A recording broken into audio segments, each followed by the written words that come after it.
Таджики– один из самых древних народов мира. Их история уходит корнями к трем государствам древности– Бактрия, Согдиана и Хорезм. При изучении истории таджиков важно понимать, что народ начал формироваться задолго до появления, собственно, названия таджик. Этноним имеет древнебактрийское происхождение и появился во времена арабского завоевания Таджикистана. Означает коронованный или носитель короны. Есть также версия, что таджиками в средние века называли всех арийцев.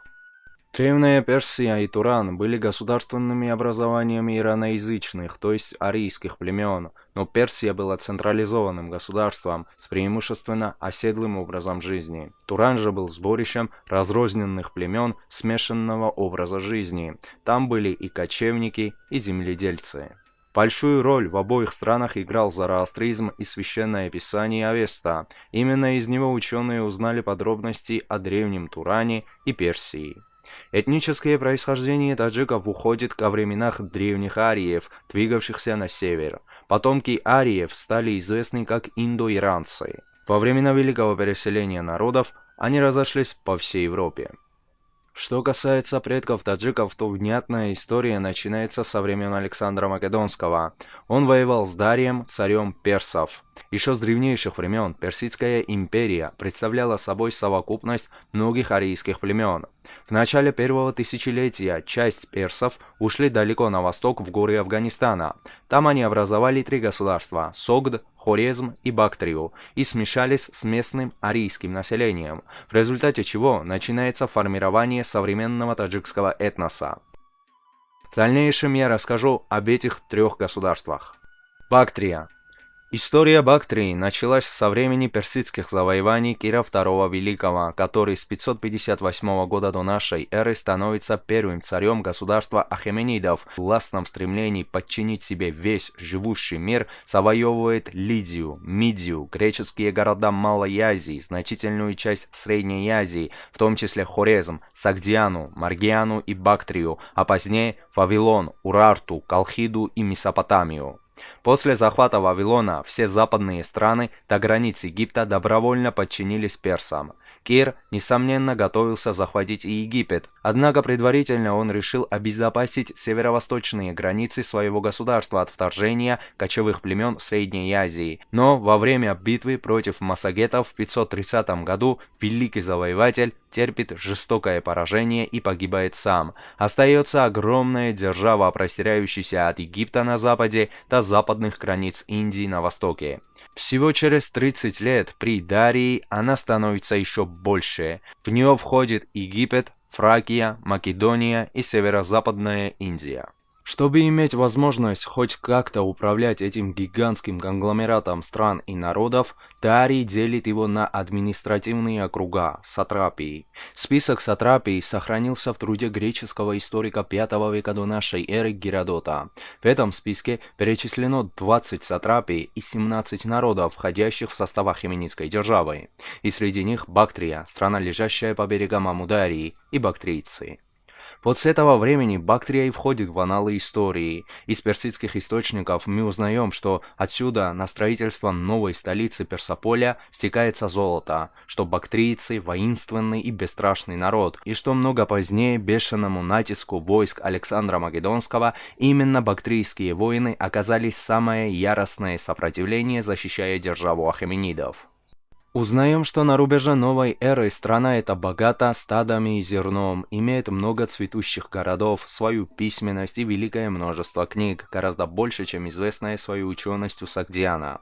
Узнаем, что Бактрией управляли ближайшие родственники ахеменидских царей, и что была она, очевидно, в несколько ином, даже, может быть, в привилегированном положении в сравнении с другими сатрапиями. Согдиана или Согд – государство, находящееся в самом центре плодородной равнины между реками Заравшин и Кашкадария. В настоящее время территорию исторической области занимают Узбекистан и Таджикистан. В разные периоды истории Согдиана простиралась на различные расстояния. Во время расцвета она достигала рек Сырдария и Амудария. После вторжения арабов площадь сократилась до небольшой части на востоке долины Заравшина. Согд граничил с Бактрией и Хорезмом, а с севера постоянную угрозу представляли арийские кочевые племена. Древняя Согдиана являла собой совокупность множества разрозненных городов-княжеств, большая часть которых располагалась в оазисах посреди пустыни, а также в гористой местности. Связи между городами основывались на торговом сотрудничестве, а не на национальной принадлежности населения. Согдийские торговцы вошли в историю как талантливые купцы и умелые дипломаты, которые вели торговлю с Китаем и Византией и владели несметными богатствами.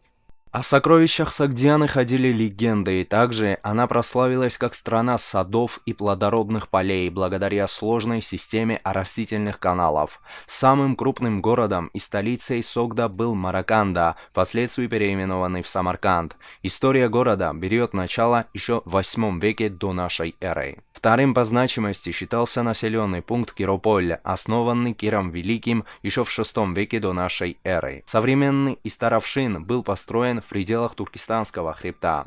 Пенджикент, столица одного из крупнейших княжеств Согда в V веке до нашей эры, до сих пор представляет интерес для любителей истории, так как здесь были найдены следы таинственной цивилизации.